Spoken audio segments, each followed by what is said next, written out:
guys, welcome back to my channel.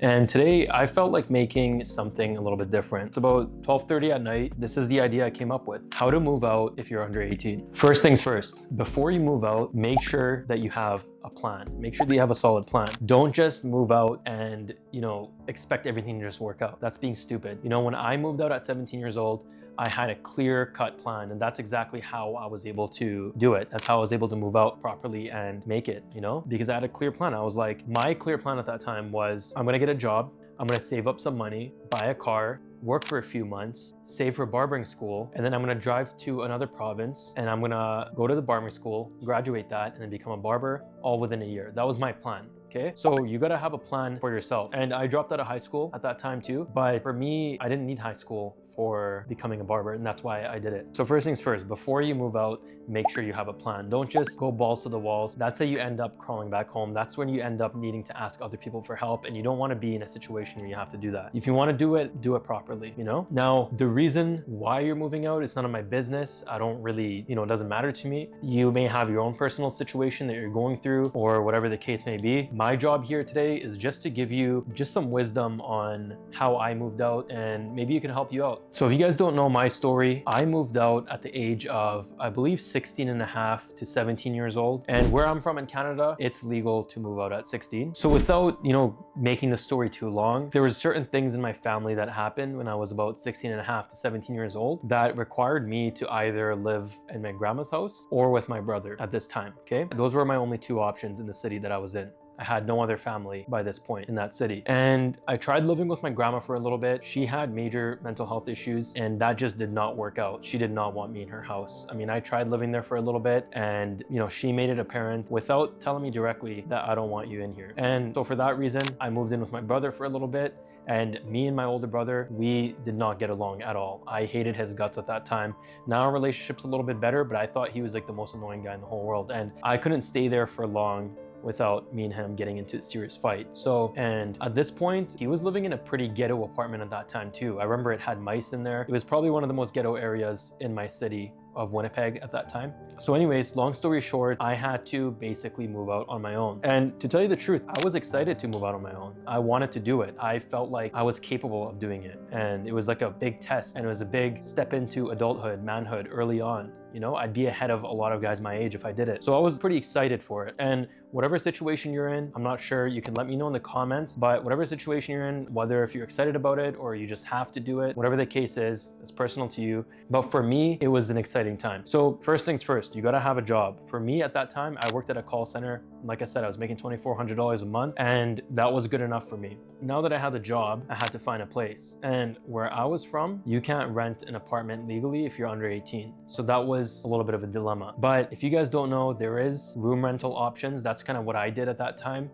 There's homes that people will oftentimes rent a room to a student. So room rentals, you don't have to be 18 to rent, as long as you got your rent on time, as long as you can pay your rent, that's all that matters. So for me, I found a room that I could rent for $400 a month at that time. And for me, that was affordable. It was in a very ghetto area, but it didn't matter to me. $400 was doable for me. And I knew that it wasn't gonna be something long-term. Now, during this period of your life, you're gonna have to be very disciplined in the sense of, going out. When I was 16, 17, you're gonna have this newfound freedom. You're gonna be on your own, So it's very easy for you to just like go down the wrong path. It's very easy for you to take advantage of that freedom and just start partying or doing all the things that you weren't allowed to do when you lived at home. And this is the very important part, that you need to have some discipline when it comes to this kind of stuff. Me, myself, I would maybe go out max once a week, once every 2 weeks at that time, if that. It was rare for me to go out actually at that time. And I was a homebody. I would go to work, come home. And it saved me a lot of money doing that. Saved me a lot of money, saved me a lot of trouble, things like that. So with working a minimum wage job, making about $2,000 to $2,500 a month and paying $400 a month for rent, it left me a decent amount of money per month. I just had my groceries to pay for, my phone bill, and my rent. That's about it. Another thing, cooking. Now, maybe you don't know how to cook, okay? Maybe you're living at home, maybe your mom is cooking all the time for you, but this is something that you're gonna have to learn how to do, because this is how you're gonna save that money. You're gonna have to meal prep, okay? You can't just go buy food every single day with your money. And And that's kind of what I did. You don't have to be fancy with it. Just go on YouTube, learn a few recipes, and that's all you really need to know. You just need to know how to cook 3 good things, and that's it. I mean, even to this day, all I know is how to cook 3 good things. And honestly, it's good enough for me. As long as I got my nutrients, as long as I got my protein and calories in, that's all good. Now, the next important thing is budgeting. So the little bit of amount of money that you're making at whatever age you're at, under 18, is probably not going to be a whole lot unless you're some phenom businessman or something and you're making a lot of money. Chances are you're probably making under 3K a month. It's very important for you to budget because you want to be able to make that 2 to 3K a month last. You not only want to make that last, but you want to be able to save a little bit also in the end of each month. Now, I need you to make a chart, okay? Make a chart, and I want you to put all your expenses, all your essential expenses, anything from gas, insurance, phone bill, groceries, and I want you to put a budget for each of those, okay? For your groceries, put a set budget. For gas, put a set budget, all that kind of stuff. The other things that aren't under your control, like your phone bill and insurance, just put the number down on there. And then I want you to calculate and see how much excess money you have per month. Now, depending on how much you have left per month, you can use a little bit of it for fun, okay? For me personally, at that time, I think I was only reserving like $40, probably $20 to $40 a week on anything outside of the necessities. So that would have been coffee, food, lunch, whatever, right? 20 to 40 bucks, that's literally it. Nowadays, I'm spending probably 50, 60 bucks, maybe 100 bucks a week on non-necessities. But back then, it was more of a tighter budget. Now, set aside like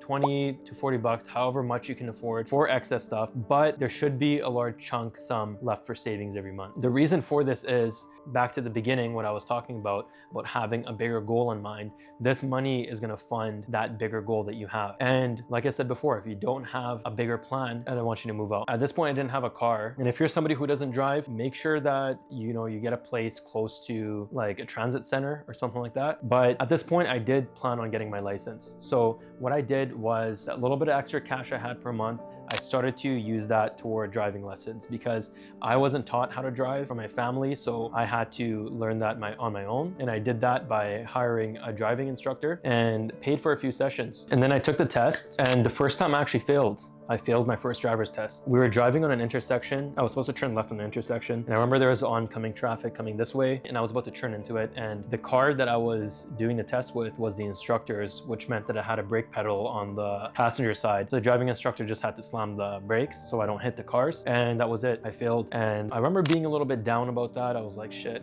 sucks that I failed, whatever. And within a couple weeks, I could retake it again, took a couple more lessons, and I passed it the second time. And once I got my license, by then I put aside a little bit of money, like not a lot, like $2,000 for a car, for a very cheap car. And I remember my first car was a 2001 Toyota Echo. I just needed something to get around. And if you're in a situation where you're living by yourself and you're working a minimum wage job, your first car purchase should always be something that's reliable. Don't get something that is flashy or cool or whatever, You need something cheap, fuel efficient, cheap to maintain, reliable. That's what you need, because right now you don't have a lot of cash flow coming in. You just need something to drive. And later on, you can get the nice car. But for me in the meantime, that's what I was driving. Now that I was settled down, now that, I moved out, I'm renting a room, I have a job, I have a car, now was a time for planning. And this actually I would have mentioned in the beginning was, before you move out, make sure you have a plan. Now, assuming that you've dropped out of high school like I did at this time, now you gotta start thinking about your future. Now you gotta start thinking about where you wanna go. What do you wanna do with your life? This is the foundation. This is the most important part. Now that you've built safety for yourself, financial safety, security, now you need to think long-term. Now you need to think about the future. What is it that you wanna do with your future? Because the sky's the limit for you. If you're under 18 right now, 16, 17, whatever the age, you really have all the potential in the world.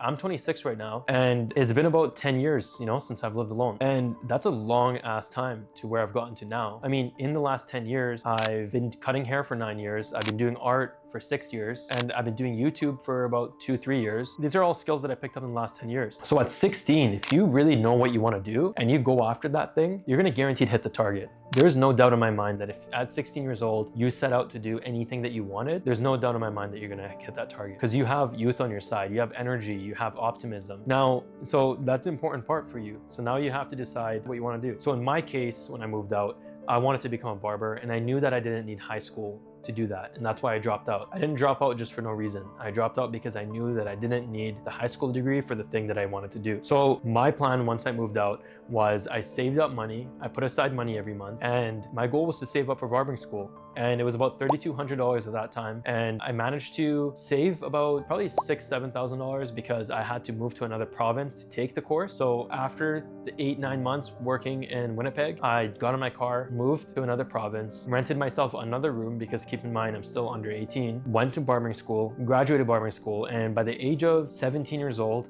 I became a barber. And then when I became 18 years old, I got my first apartment finally. And then by that point till now, you just become established, you know, and life starts to become easy and you have a head start, most guys around your age, which is gonna benefit you a lot later in life. Now, this video was just kind of the basics of how to move out. If you guys have any questions, just comment down below. I'm happy to answer any questions you guys have, or if I missed anything. This is just kind of on the fly. So yeah, thank you guys for watching, and I'll see you guys next time.